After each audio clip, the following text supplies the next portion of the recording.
Assalamualaikum warahmatullahi wabarakatuh. Perkenalkan, saya Zulfia Ardhani Yolanda dengan NIM 22016161 dari Prodi Pendidikan Bahasa Indonesia. Kali ini saya ingin memaparkan materi tentang keterampilan berbicara dalam menyiar dengan dosen pengampu Dr. Andes Almawati Arif, mata kuliah keterampilan berbicara. Materi pertama yaitu bahasa penyiar. Penyiar merupakan ujung tombak dalam dunia penyiaran radio. Penyiar mempunyai peran dan pengaruh yang cukup besar bagi eksistensi sebuah radio. Penyiar yang profesional akan mampu membawakan suatu program siaran yang dengan baik sehingga akan menarik banyak pendengar. Untuk menjadi komunikator yang baik, seorang penyiar juga harus memahami dan melakukan kaidah-kaidah yang berlaku di dunia penyiaran dan di masyarakat pendengarnya. Selain itu, harus pula memperhatikan peraturan perusahaan dan juga buat diri pribadi. Materi selanjutnya yaitu langkah-langkah menyiar.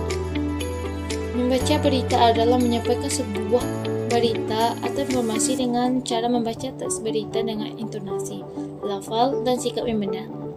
Naskah berita yang disampaikan melalui media televisi atau radio berbeda dengan naskah berita dalam media cetak atau berupa tulisan biasa.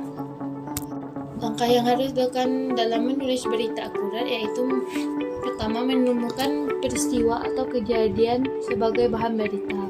Kedua, teknik pengumpulan informasi. Ketiga, yaitu mencatat hal-hal yang penting. Keempat, membuat kerangka berita. Kelima, membuat teras berita. Keenam, membuat isi berita. Dan yang terakhir yaitu penyuntingan berita. Penyuntingan berita dilakukan untuk menghindari kesalahan-kesalahan penulisan informasi yang terjadi seperti ejaan, tata bahasa, makna kalimat, dan perbedaan opini dengan fakta. Materi selanjutnya yaitu naskah berita. Teks berita adalah teks yang berisikan tentang kejadian peristiwa atau informasi yang berupa fakta. Teks berita selanjutnya dapat disampaikan dengan cara dibacakan melalui pembawa acara di radio atau televisi maupun ditampilkan dalam bentuk cetak di surat kabar harian dan online di media digital. Keempat, materi yang terakhir yaitu praktik berita. Praktik dalam membaca teks berita. Membaca teks berita tidak membaca seperti buku. Membaca teks berita artinya menyampaikan informasi kepada orang lain. Artinya ada pendengar yang mendengarkan penyampaian berita tersebut. Membaca teks berita bukan hanya untuk diri sendiri. Oleh karena itu, ada beberapa teknik dalam membaca teks berita yang penting untuk diperhatikan dan dikuasai oleh teks berita.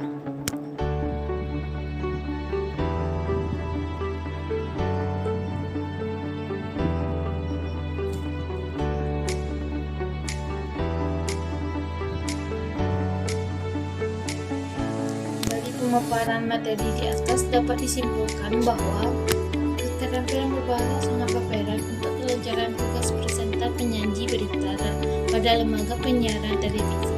Presenter setiap saat memerlukan latihan sesuai dengan tugas-tugasnya agar terampil dalam merealisasikan program-program acara yang dibawakan. Dalam kehidupan sosial, presenter penyaji berita televisi saat ini dan kedepannya memiliki jaminan hidup yang menjanjikan. Apabila ada kata saya yang salah, saya mohon maaf. Assalamualaikum warahmatullahi wabarakatuh. Terima kasih.